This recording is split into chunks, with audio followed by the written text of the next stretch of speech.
Dear students, welcome to today's SST class. Today we are going to learn the second chapter of our book. The name of the lesson is Latitudes and Longitudes. Globe. A globe is a three-dimensional model of the Earth. The Earth is a sphere. The globe is a sphere too. The Earth rotates around its axis. The globe also rotates as it is mounted on an axis. The road on which the globe rotates represents the Earth's axis.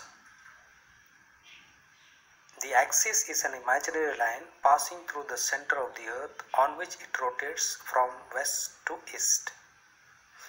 There are two ends on which the globe rotates, one at the top and the other at the bottom. One at the top is called the North Pole and the other at the bottom is called the South Pole. The axis is not vertical but is tilted at an angle. To know about the direction or the location of the different places of the world, the geographers chose some lines to be drawn on the Earth in east-west and in north-south directions. Then these lines are drawn on the globe, being a model of the Earth. These lines form a pattern which is called a grid that cuts each other at right angles. Now, an imaginary line which goes round the Earth and is equidistant from the poles is called the equator. The equator is usually shown in a bold line on the globe. The equator divides the Earth into two equal parts. The part from the equator up to the North Pole is the northern hemisphere, and the part from the equator up to the South Pole is the southern hemisphere. Now let's see about the latitudes.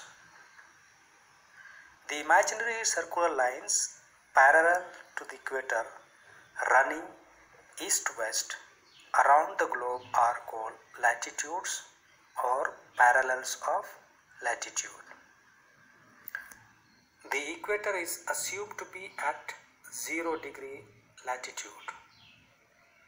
Parallels from the equator to the North Pole are called north parallels or north latitudes, and those from the equator to the South Pole are called the south parallels or south latitudes. For the sake of convenience, 90 parallels are taken each at a distance of 1 degree from the equator. The North Pole is marked 90 degree north and South Pole is marked 90 degree south. In the given figure, each parallel of latitude is an interval of 10 degrees. Look at the picture carefully. From the parallels of latitude, we learn whether a particular place is in the northern hemisphere or in the southern hemisphere. We also learn at what latitude the place is located. Now let us see some of the or 4 other important latitudes. That is the Tropic of Cancer, second, the Tropic of Capricorn, third, the Arctic Circle, and fourth, the Antarctic Circle. The equator is the largest latitude, as you can see in this picture. Let's now see longitudes. The imaginary semicircular lines joining the North Pole and the South Pole are called lines of longitudes or meridians of longitudes. The line which passes through Greenwich near London is called the prime meridian. It is the line of 0 degree longitude from which east-west distance is measured. For the sake of convenience, 180 lines of longitude are taken at a distance of 1 degree each to the east of the prime meridian and also 180 lines to the west of the prime meridian. Thus, there are altogether 360 lines of longitude in all.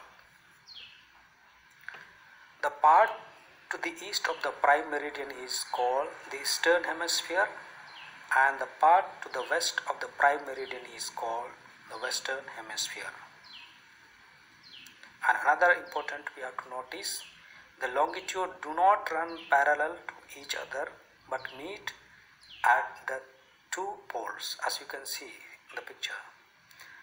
The lines of longitude are farthest apart at the equator, but their gap gradually decreases when we move towards the pole. So in this way, my dear students, we see longitudes and latitudes intersect each other and the earth grid is formed. And through the help of this grid, we learn the position of the places in the world. So for the day, we shall stop here, and I request everyone to go through once again through this chapter and try to understand as far as possible. Okay, thank you.